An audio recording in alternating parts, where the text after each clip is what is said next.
Hello, everyone. Welcome, welcome, welcome.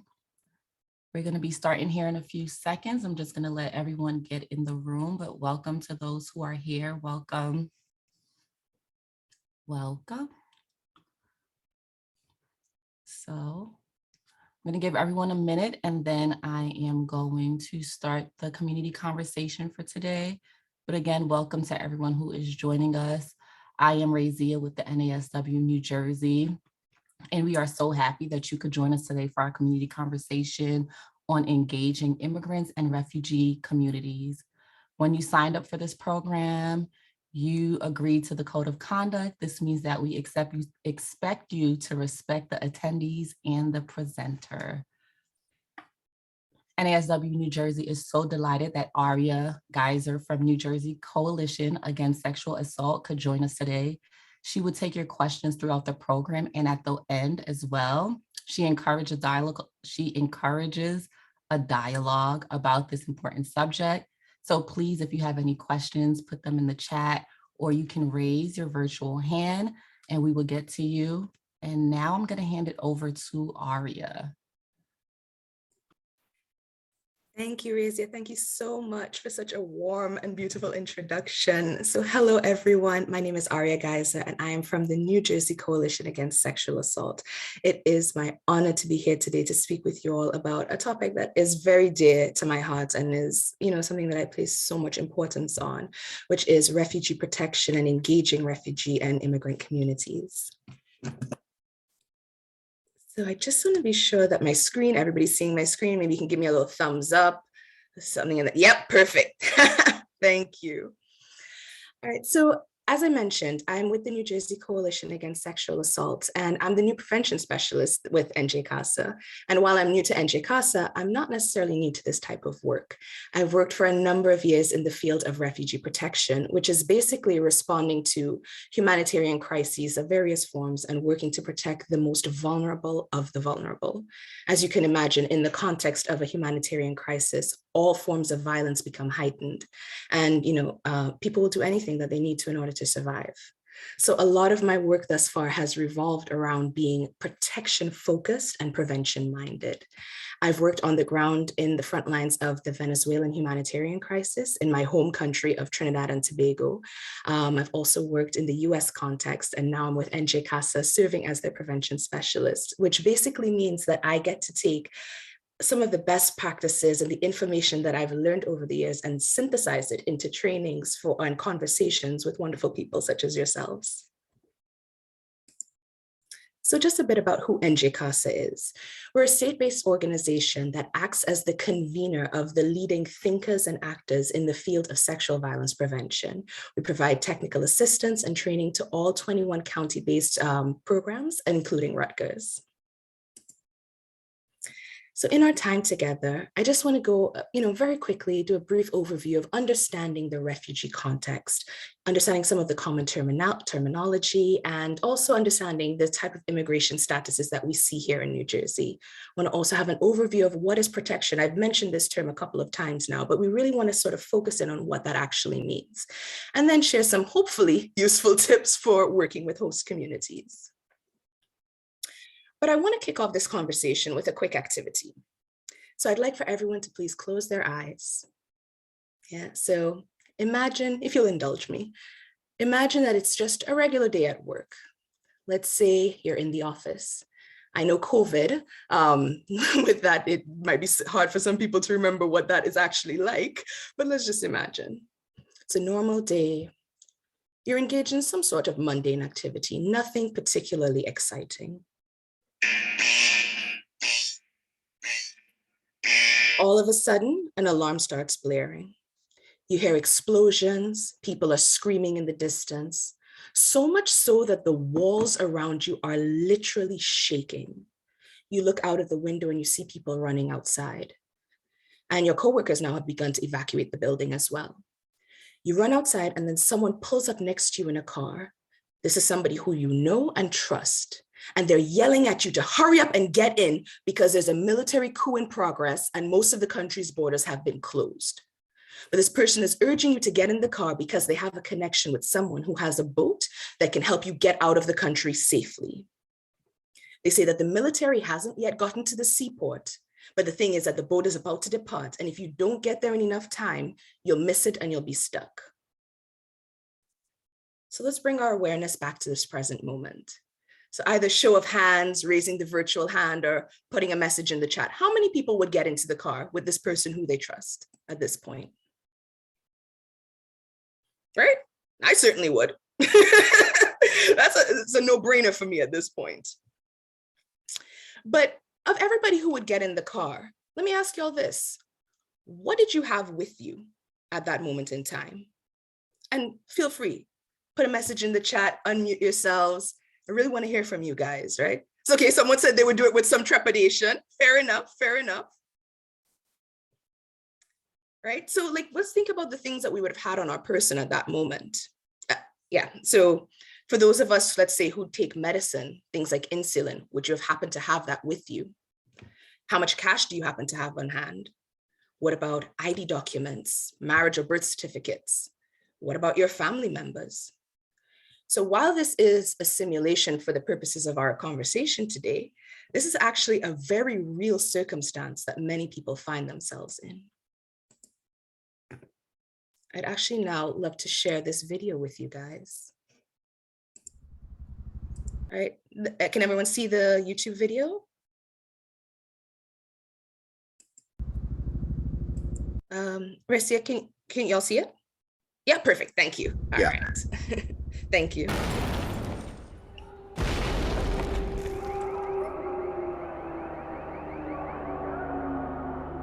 Wallet. Empty. Wallet. Wallet. Money. Coins. Pennies. Torch. Whistle. Laser pointer. Seen more clearly out at sea. 3 bags. 1 bag. Rucksack. Trunk. Yellow plastic bag for paper, sellotape till waterproof. And yellow cards for refugees. A national ID. Army service record. And an information booklet from the government. Diploma, electronics. Certificate from high school. Passport, if you've got one, you can take. Expensive one-way ticket. Fake. Flag. Flag. National flag. Flash drive, laptop, phone. Mobile. Phone number, phone number, phone number. SIM card. Spare one. Phone. Phone. Smartphone with Skype and FaceTime. Headphones. Charger. Charger. Overseas adapter. House keys. House keys. House keys. We have suffered so much. I want to study so that I can become someone again. Painkillers. Painkillers. Seasickness tablets. Walking stick. Walking stick. White cane. Crutches. Wheelchair. Syringes to use in emergency. Bandages. Bandages, toiletries, toothpaste. Toothbrush and toothpaste. Nail clipper comb. Shampoo and hair gel. Barber equipment. And sunscreen. An ointment for sunburn. Tablets for son's epilepsy. One every day. And all vaccinations recorded to date for the baby. And face whitening cream. I want my skin to be white and my hair to be spiked. I don't want them to know I'm a refugee. What if somebody spots me and calls the police? Because I'm illegal. But not if I'm white. That's right, isn't it? Traditional clothing. Warm clothing. Baby clothing. Favorite clothing. Dirty clothing. Wet clothing. Layered clothing. Pants. Pants. Sewing machine. It's my life. It's my blood. 4 dresses. Change of clothes. 1 pair of flowery jeans that I wore to a party and won't wear again till I go to another one. One shirt, and one missing sandal. Pair of shoes. Pair of shoes. New, never worn. A hijab. A gift from a friend. My favorite scarf with the skulls on. I just love the color. My turban. My turban's my guardian. Now it protects my identity and my faith. Without it, I'm vulnerable. Headscarf from someone who died in the conflict. A hat for the baby. And socks for the baby. 1 nappy. Just 1. And sanitary towels. Sports jacket for warmth. And some have a life jacket too. And some don't. The most painful thing about being a refugee is that you wake up one day to find you've lost all of your liberty and can no longer decide on your life. It's like everything is closed in your face. So there's nothing else but the sea. There's nothing but the sea as a way to get out and be free. Cigarettes. Carton. Packet. Lighters. Say pipe. Ginseng. Jerry can. Milk. Sterile water. Bottled water. Water everywhere. A half-litre bottle for a 1-week trip. Bottled oil. Lemons. Lemons. Dates. Dates. Dates. Dates. Biscuits. Crackers. Crackers. Crackers. Corned beef in a tin. Tea set for the others on the boat. We're thirsty, tired, and afraid. I'll make some tea. That's what we do. We make a family. Baby food. Marshmallows. Bread that wasn't fully baked, the man who threw us out wouldn't let us finish up. Metal cooking pot to make some dinner for the children. One man only brought a cup. I'd have been ashamed to ask every day for a cup just to take a drink of water. People get tired of being asked for things all the time, and eventually they will say no. Now, I have my own cup. It gives me independence, no matter where I go. Plastic carpets. Rug. Pillow. Animal skin tent. A piece of mortar from the house. Piece of soil from the garden wrapped in fabric. Sacred soil. Sacred books. Sacred texts. Rosary and prayer beads. Rosary. Prayer beads. Rosary. My headdress hides the key to a small metal chest containing all of the essentials for a wedding. Ring. Ring. Charm. Ring. Mother's wedding ring. I lost mine in the bombing, so my mother gave me hers. My earrings. I make jewelry. All the jewelry of my people. It symbolizes freedom. No one tells me what to wear. Heart necklace. Heart necklace. Virgin Mary necklace. Bracelet. Bracelet. Bracelet. No, the bracelet's not my favorite thing. That's Nancy. She's my doll. The night we fled, my mother put her on my bed so we would not forget her. But in all the rush, she did get left behind. I don't mind. She'll keep watch. Watch. Digital. And analog. Family portrait. Photos. Photos. Photo of my father. Memories of my father. I have nothing from my home. Everything was broken in the struggle. We were out in just 10 minutes. They destroyed the house around my sickbed. The neighbors heard me shout and came and carried me out. I carried both my children in baskets, swinging from a pole across my shoulders. And I carried my virginity. Out at sea, we rubbed ourselves in vomit so the pirates wouldn't touch us. I escaped with my children. Sister. Brother. Husband. Wife. With my soul. With my smile. With my life.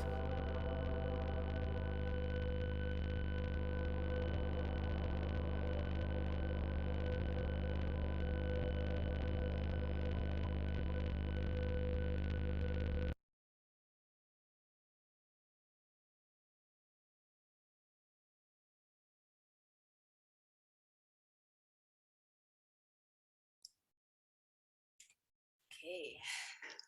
So it's always interesting. That video is a few years old at this point, and I tend to watch it from time to time, and every time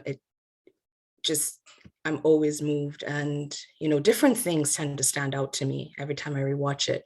But I would love to hear from all of you. Does anyone have any reflections that they wanted to share after watching that? Or was there any imagery or aspect of the video that really stood out to people?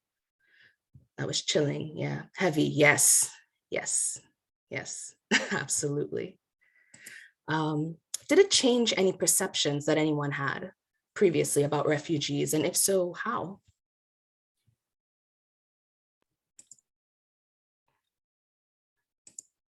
Someone says it was powerful. Yeah, there's so many harmful stereotypes and ideas about refugees as being somehow inferior. When literally the only difference between them and us comes down to a matter of the coordinates where we were born. They happen to be born in a place where civil unrest is part of their history, whereas we happen to be born or live in a place where this type of civil unrest is not a part of our history, at least not yet. And that's something that I really want to drive home. We never know when our fate might change. There were periods in very recent history, certainly within our lifetimes, that both Syria and Venezuela were at the pinnacle of their socioeconomic prosperity.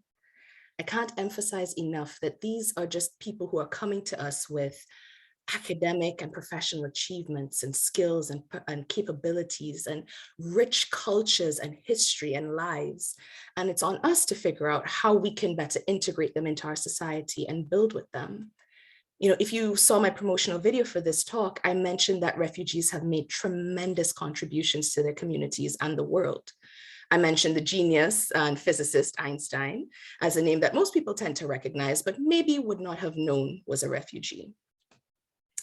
For people who may identify with Christianity or Islam, both Jesus Christ and Prophet Muhammad, peace be upon them both, were persecuted and had to flee their home regions because of their religious beliefs. So this insight even adds a different spiritual dimension to the work of refugee protection. As I mentioned, I've worked in this field for a few years now, and at one point I was doing refugee status determination interviews, and I was chatting with Helen at the beginning. This is essentially where you interview the person who is seeking asylum, and in that context, basically, you hear the most horrific stories of the ways that we debase each other and oppress each other. But you also hear incredible stories that speak to the true resilience of the human spirit, and stories of kindness where a person will literally have nothing for themselves, but find a way to provide something for a stranger. Now, I don't say any of this to romanticize the refugee experience, but rather in the hopes that we continue our efforts in service of these people. Just checking the chat because I saw there were a couple of messages. They're often dehumanized and presented. Yeah, absolutely. It's often the presentation is like people who are, I don't even want to justify what they're saying with the words, but yes, it's incredibly dehumanizing. I knew it was horrible, but this is overwhelming. Rubbing vomit on oneself to keep pirates away. Yeah, absolutely. All right, so let's just take a look at the situation at a glance. UNHCR, the United Nations High Commissioner for Refugees, reports that at the end of 2020, so last year, there were 82.4 million people displaced as a result of persecution, conflict, violence, human rights violations, and other events seriously disturbing public order. Another way that we can think of this statistic is 1 in every 95 people on this planet has been displaced. If we think of our social media followings, we probably have 95 connections, if not more. But there's another statistic that's particularly harrowing for me, and it's the idea that in 2020, last year, there were 11.2 million new displacements worldwide. So we're talking about in the height of COVID, when it was thought that the world came to a standstill with all of the lockdowns and quarantines of various forms, that 11.2 million people were displaced from their homes. Now, I'm new to New Jersey, as I would have mentioned, I'm originally from Trinidad and Tobago, and correct me if I'm wrong, isn't the population of New Jersey somewhere around 9 million? So we're talking about more than the population of our state, that worldwide, that there were people who were displaced from their homes. And we can all acknowledge how traumatic last year was. And most of us had the privilege of shelter and freedom from persecution. I can't imagine what it must have been like to have to flee for my life in the midst of a COVID frenzy. So I've been throwing around some of these terms: displacement, refugee, asylum seeker. Let's just spend a moment to maybe arrive at a common understanding of what these terms mean. So the idea of displacement is pretty straightforward. And from that understanding, we can get internally displaced people versus people who find themselves displaced outside of their country of origin. Internally displaced people stay within their own country and remain under the protection of the government, even if that government is the reason for their displacement. They often have to move to areas where it's difficult for humanitarian assistance to reach them. And as a result, these people are among the most vulnerable in the world. A way to concretize this example is, let's say you're living in the northern part of a country and you're experiencing persecution and you're able to flee to the southern part. But from the moment that you've fled your country's borders and now outside of your country due to persecution, you are an asylum seeker. As the name implies, you are seeking asylum or protection from the international community. And the country that you settle in or seek asylum in is known as the host country. Once you formally apply for refugee status, either UNHCR or the host country's government will conduct an RSD interview, a refugee status determination interview, to see if your experiences of persecution actually meet this very narrow legal definition. And if they do, you are officially recognized as a refugee and granted that status. So in the American context, there's a slight nuance that I want to highlight. So a refugee is someone who was granted refugee status abroad and then resettled to the US in the US context, right? For example, someone has fled Venezuela, which is their country of origin. They've arrived in Trinidad and Tobago, which is the host country, where they are recognized as a refugee, and then they are resettled to the US. Upon resettlement and arrival in the US, they maintain that status of refugee. However, if from Venezuela, they came directly to the US and only applied for refugee status or applied for asylum upon arrival here, and they are approved, the term that is given to that status is asylee. So both refugees and asylees in the context of the US have very similar rights, and they're both protected statuses. The main distinction is, where was this status recognized, in the US territory or abroad? That's just the main distinction. So in New Jersey, there are two other common immigration statuses that we tend to see. There are several others, but these are the two that I really want to focus on. There's special immigrant visa holders and Cuban and Haitian entrants. So what we're seeing with the special immigrant visa holders is actually a sense of duty to the Afghan people who supported the efforts of the US troops in Afghanistan. With the Cuban and Haitian entrants, these are people who have been paroled into the US. And parole in the context of immigration law simply refers to official permission to enter and remain temporarily in the United States under the supervision of the US Department of Homeland Security. So historically, there was a pathway to citizenship for Cubans who've been in the US for a year and met certain eligibility requirements. However, this was not the case for the Haitians.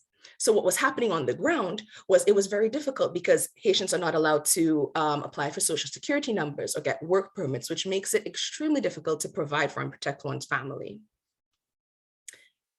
In addition to that, they also have to, have regular check-ins with immigration officers, and most of them find themselves in deportation proceedings.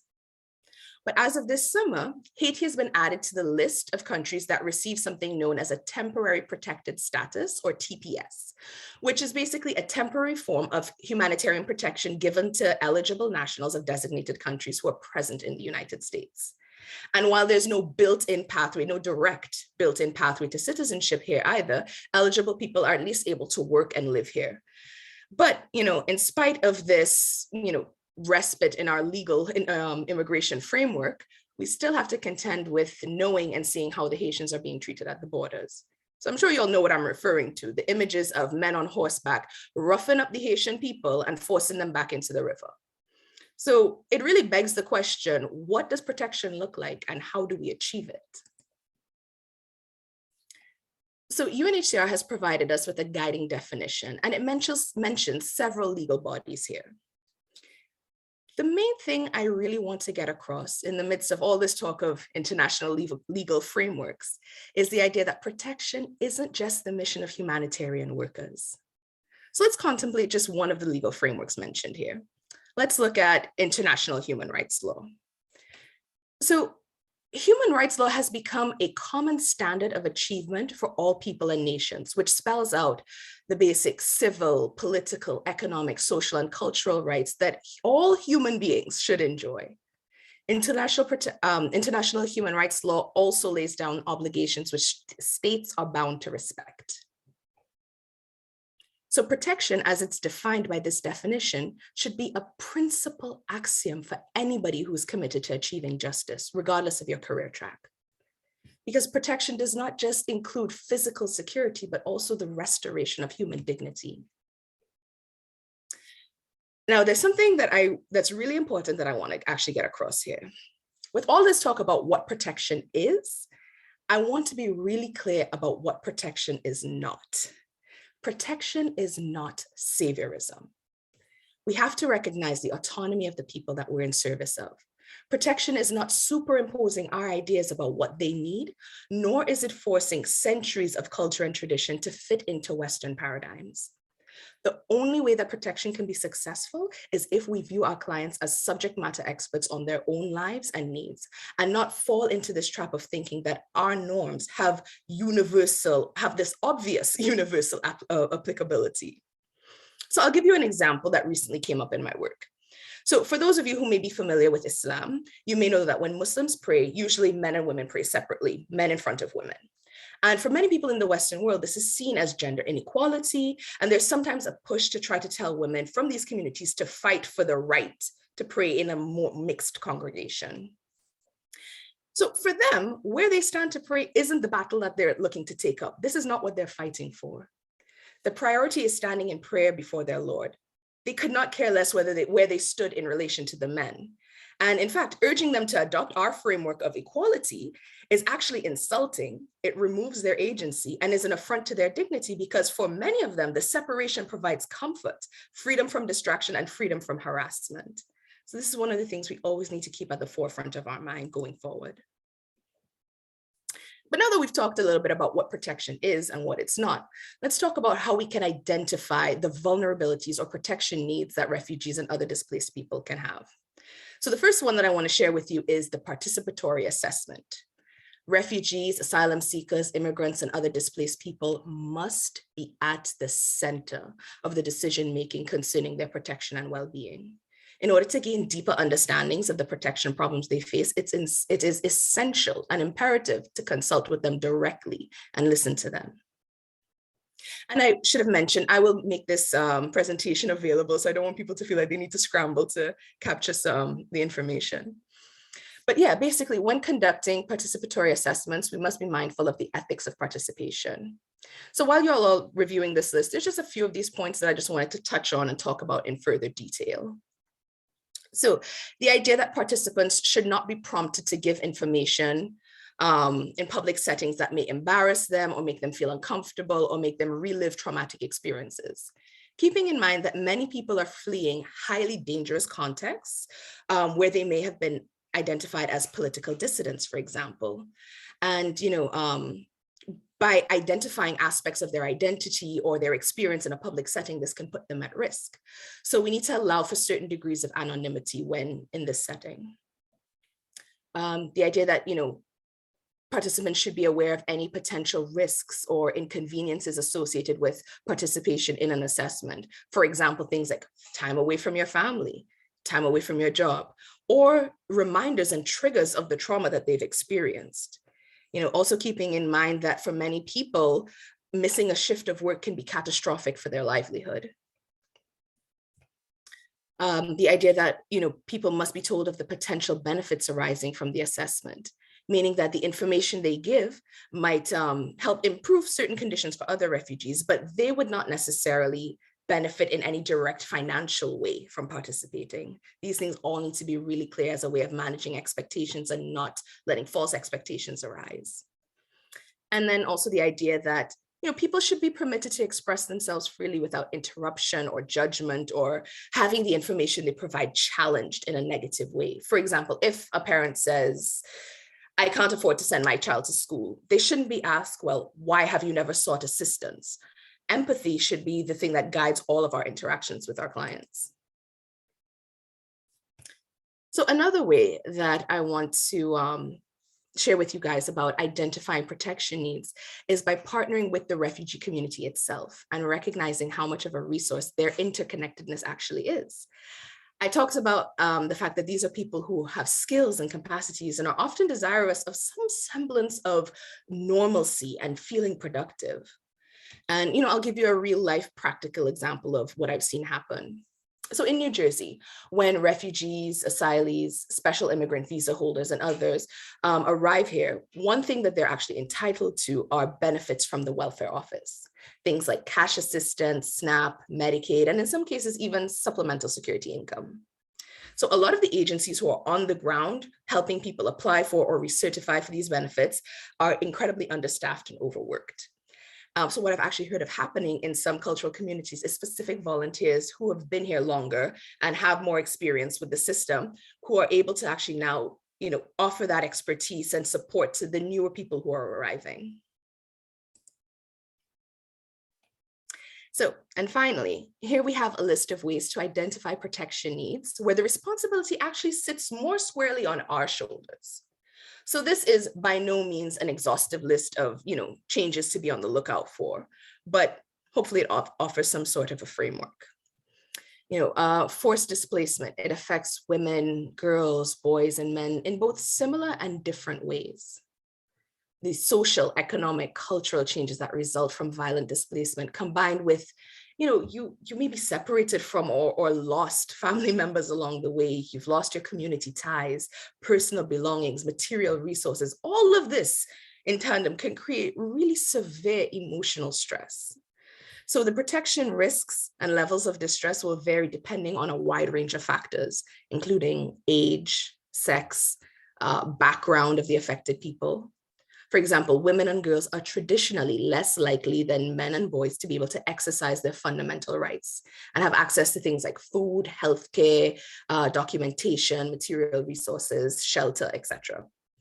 So often they're not able to participate in the decision-making process. In addition, women and girls, including women with disabilities or older women, are more likely than boys and men to be subject to sexual and gender-based violence. groups of people with specific needs, such as unaccompanied or separated children, people with mental disabilities might be marginalized and easily exploited, particularly in the emergency phase. But, in spite of everything that I've said, people have remarkable coping capacities, even under extreme circumstances. In a relatively short period of time, community structures reappear or new ones are formed as people begin to rebuild their lives and provide for and protect their families. It's really important to identify the communities. It is really important for us to be able to identify these capacities and coping mechanisms when applying any community level intervention. And it's also really important to be aware of the broader socio-political context at play and to recognize and understand the changes in roles and power relations between men and women, or older and younger people, or majority and minority groups, and to work with the leaders and community members to ensure that there's a respect for rights. So this ultimately, what this does is ensures that our interventions don't undermine the community structures that are in place that can actually provide protection and support. And there's often a fear, a discomfort, and even a hostility around the idea of making space for foreigners in what we perceive to be our space. This can come from a place of genuine concern for over competition for scarce resources, or our own prejudices that are unchecked, and our biases and our buying into these harmful stereotypes. So here, just a list of hopefully helpful tips that we can start implementing with working with host communities to foster better collaboration. This list is by no means exhaustive or foolproof, but it can serve as a starting framework. Refugees and immigrants come to the US and are starting leagues behind the starting line. Their inherent immigration status makes them vulnerable to exploitation and marginalization. And let me be clear that marginalization is effectively dehumanization. And when we dehumanize people, it becomes increasingly easy to, one, not care what happens to them, and two, enact violence against them. So I mentioned a couple of times now, right, that these are people who had full lives in their home countries and are coming here bringing skills and aptitudes and wisdoms that can enhance our own society. But if I may be so bold, I want us to maybe push our thinking a little bit further on this. Someone should not have to be a Nobel Prize winning physicist or a prophet of God for us to be invested in their well-being. It is simply by virtue of them being a human being that they are inherently worthy of our compassion and kindness and protection. You have rights upon me simply by virtue of our shared humanity. And with that, I'll get off of my virtual soapbox, because I would love to hear also from you guys in questions that you have, any thoughts or anything that maybe I can help explain a bit better.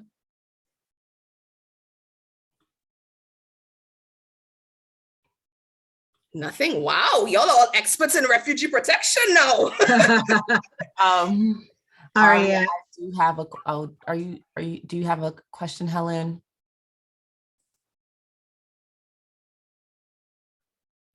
Aria, we do have Elizabeth who has a question. So Elizabeth, if you would like, you can unmute yourself and ask the question that you have for Aria.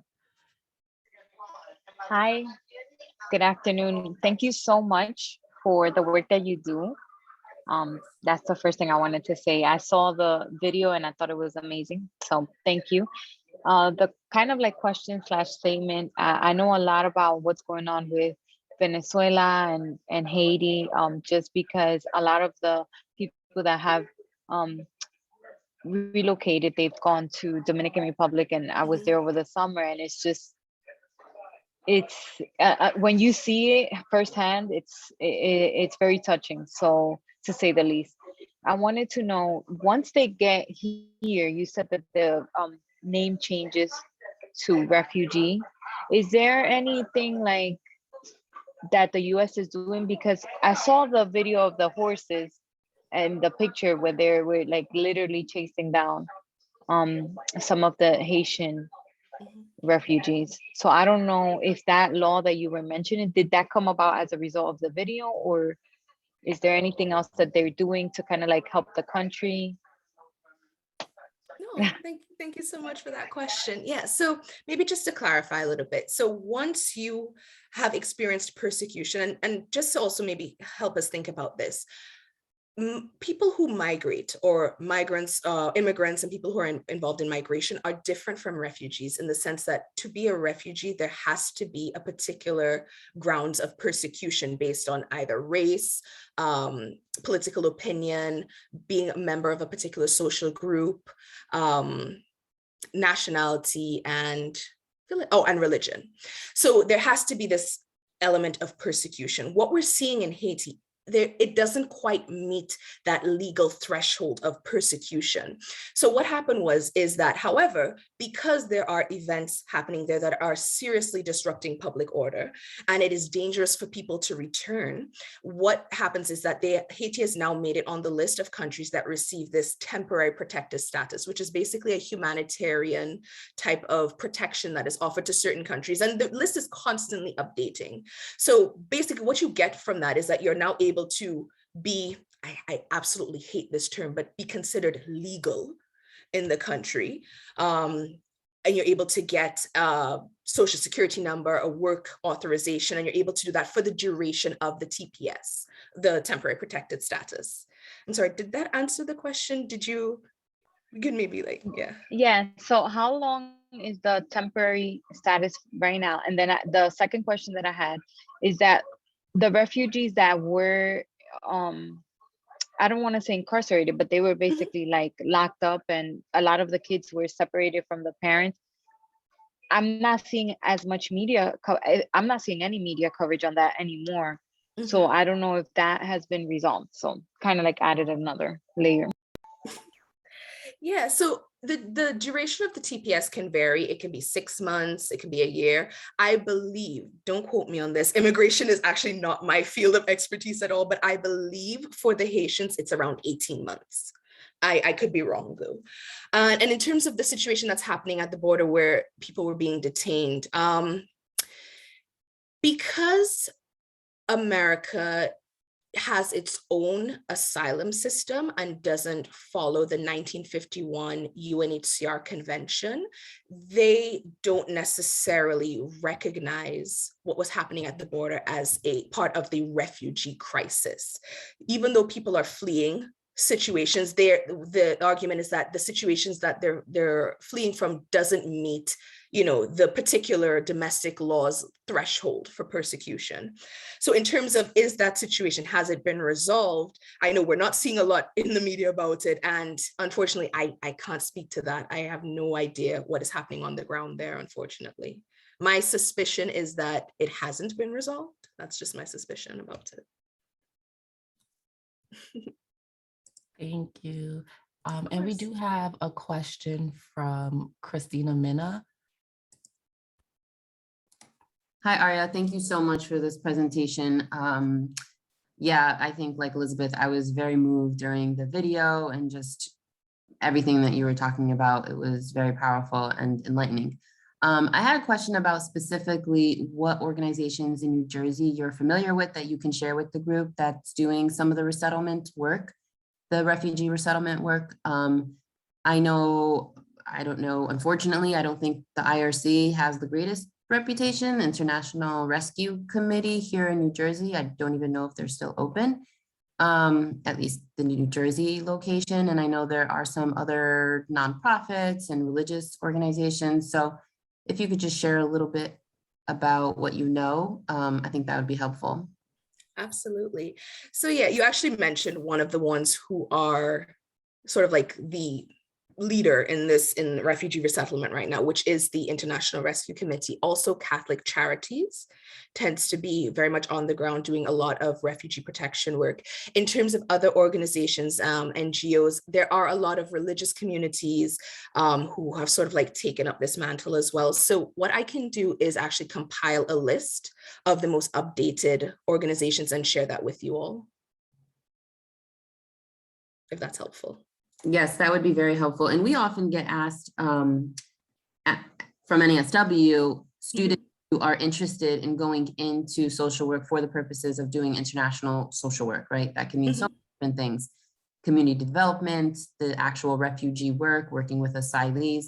I think somebody actually just asked about advice. So in the chat, but somebody was asking this question about any advice specifically around fields, careers, but also programs that social work students who are interested in going into this, because a lot of people maybe don't realize this, but they use social work as a program, as their learning program before they start their career in international development with refugees. So any advice about that? And I think her question goes on, so you can probably share more about that, but that was the second part of my question. Thank you. Right.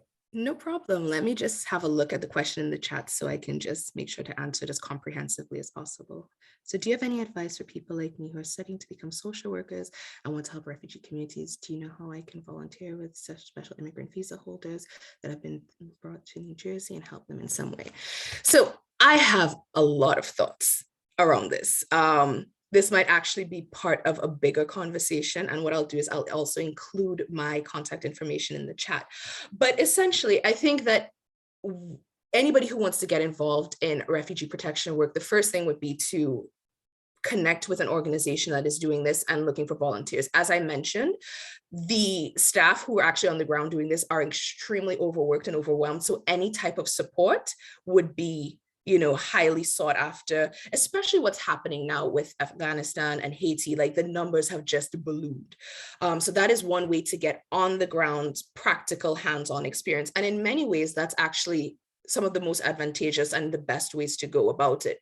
Because coming in, basically if this is the field that you're sort of like looking for long term, you want to make sure that you've gotten this type of on the ground level experience. So that way then you can inform, if you're interested in programmatic things, you have your finger on the pulse of what was happening with the people and what is happening with them to know what their needs are.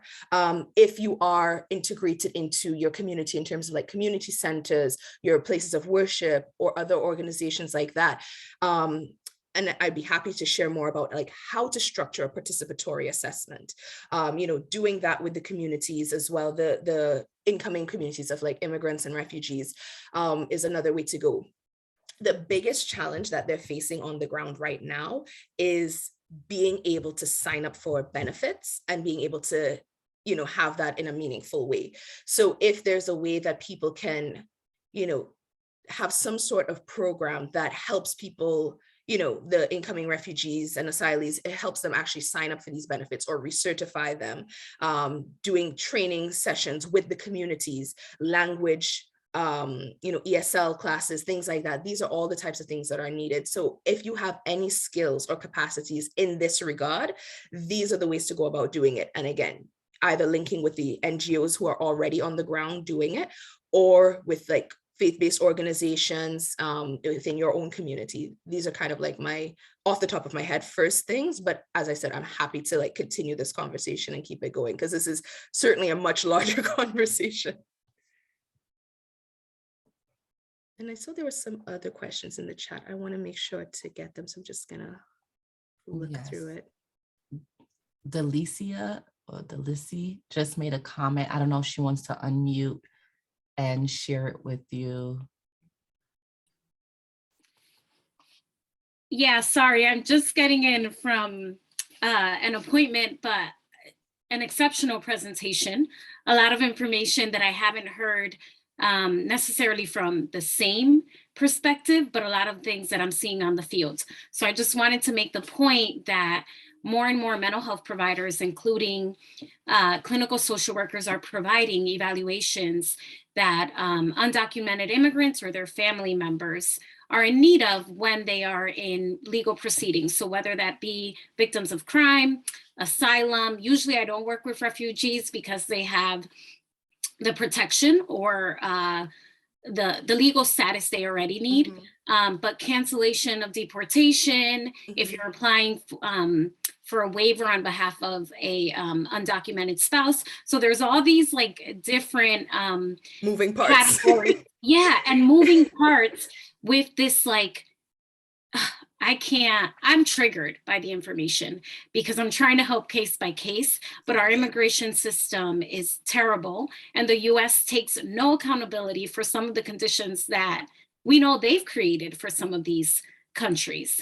And so that's a whole other topic. That's an entirely different topic, but putting it out there that I think we're fortunate. We do have an opportunity to partner and get the information we need and serve as evaluators, but there are no accreditation programs, as far as I know. We don't have enough information we're getting aside from, oh yeah, this is a special population in our studies. This is a vulnerable population, but there really isn't much out there with this type of like forensic evaluation. So all of us are just like the ones that are providing it. We're few, and we're just, it's almost like the attorneys are telling us, this is what a judge wants to hear. And then a lot of it is not aligned with our scope of practice, where what we know about a trauma response, PTSD, and just generally speaking, like judges are like, yeah, we don't care about separation of family. Like it has to be over and beyond just exceptional hardship, and really discounting the damage that we know it's creating for families. And then the amount of time that these individuals and families have to wait, like the prolonged fear, the discrimination they're dealing with, and asylum cases being pushed years out for their hearings. So I can go on, but I think a lot of work and partnership is needed. And as you guys mentioned, a lot of organizations may be even providing the services, but the cultural humility may not be there. What you mentioned in terms of participatory assessment, it's just not there. And so we continue to fall short, and potentially we're re-traumatizing. I could go on, but no, I appreciate what you're saying. And you actually brought up something that I just neglected to mention, but it's so pivotal. It's like the actual, when people are coming in and they're receiving all these different immigration documents that literally change what seems to be overnight. It's like they come in with like a notice to appear one day, then it's an order of release on recognizance the next day. And it's like, well, what do all of these things mean? You know what I mean? And what's happening, it seems to be taking place in somewhat of an ad hoc fashion, whereby, Department of Homeland Security and all these organizations are sort of like just releasing people from detention with these documents. And the people who are now working on the ground trying to make heads or tails of it we're completely lost and confused. So yeah, the need for understanding the legal parameters of all of these documentations, and this is kind of like a huge gap that we have. And so thank you for reminding me of that. I wish I had the skill set to work in that regard, but I myself, I'm just like, I have no idea how to understand what this is about. So what we have now are people who are now forced into deportation proceedings for like extended periods of time, years upon years, which, yeah, so similar to you, I can go on and on about this, but I want to make sure that I'm not missing anybody in the chat. Aria, we did have one question. It was, can you speak to the presence of various refugee communities located in New Jersey and any unique needs of those communities? Absolutely. So yeah, in New Jersey, we're seeing certainly the Haitian population, in my opinion, I think are the most vulnerable, because they're the ones who have the least legal framework that supports them and protects them. With the TPS, now they do have the eligibility to work, but other than that, it's really, really dire situation for them. Apart from that, we have the Afghan population, we have a large Syrian population, we have, from my understanding, also a number of people from Kenya, from Democratic Republic of Congo. So these are somewhat of the kind of like on the top of my head, some of the, first kind of populations that come to mind. Most of these people, though, have refugee status. So for them, there is a built-in pathway to directly get citizenship and then to be able to to enjoy all of those rights. The biggest sort of like, I think, need is language competency. A lot of them are living in areas where they feel that they have very immediate and extreme physical protection needs in terms of like the safety of the areas. So those are some of the things from the top of my head. Someone said, yeah, and I feel like everyone bullies them. Yes, listen, as somebody from the Caribbean, right? Haitian, the only reason that my country, Trinidad and Tobago, can enjoy the independence and freedom we have is because of the legacy of Haitian people in the revolution. You know, so the fact that the world has in effect turned their backs on these people who have been leaders and champions for our freedom is unacceptable, to say the least. Yeah, sorry, I get very emotional about that. Just looking through the comments again. Okay, so there was a comment here at Interfaith Rise. We accept and train volunteers, especially social work students. And there's the contact information. Thank you for that, Elizabeth.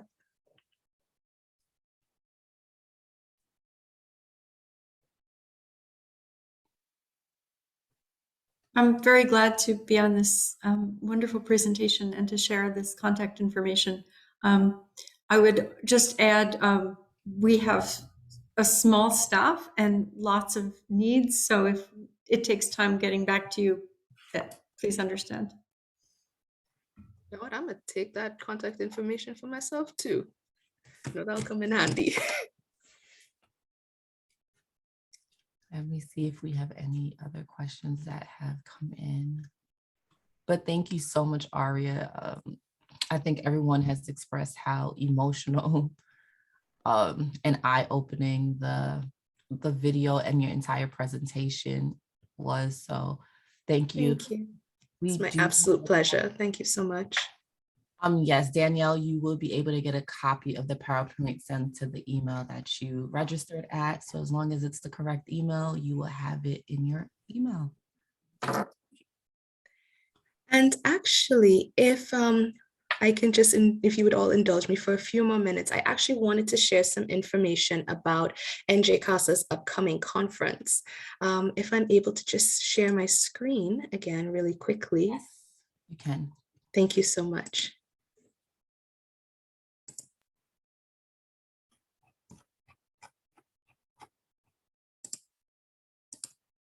All right, are y'all able to see my screen? Yes, perfect. Okay.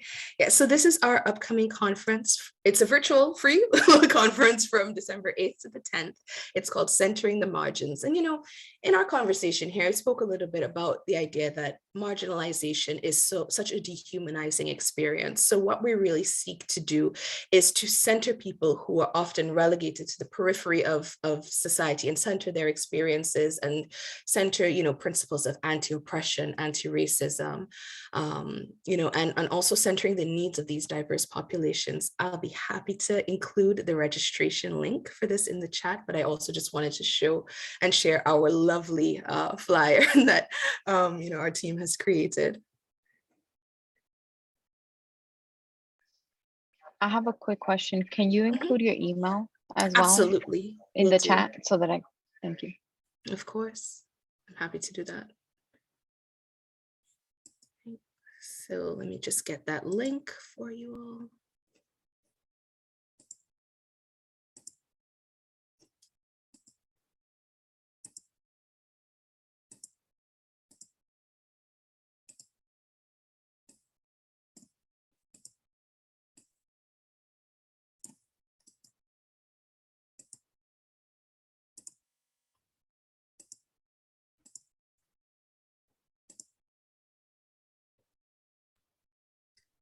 Well, while Aria gets that link for everyone, I just wanted to thank everyone for joining us today and taking the time out to come to this community conversation and allowing Aria to give us such a beautiful, thought-provoking presentation. And if you don't have any more questions and Aria doesn't have anything else for us, everyone will receive the PowerPoint and any additional information to their email. And I hope that you guys have a great day and you all remain safe. Thank you. Yes, I have nothing else other than just wishing you all a wonderful rest of your day. Thank you so much for your engagement and your questions and for having me here today. It's been an honor. I really appreciate it. Great job, Aria. Bye, everyone. Thank you. Bye-bye. Bye, everyone.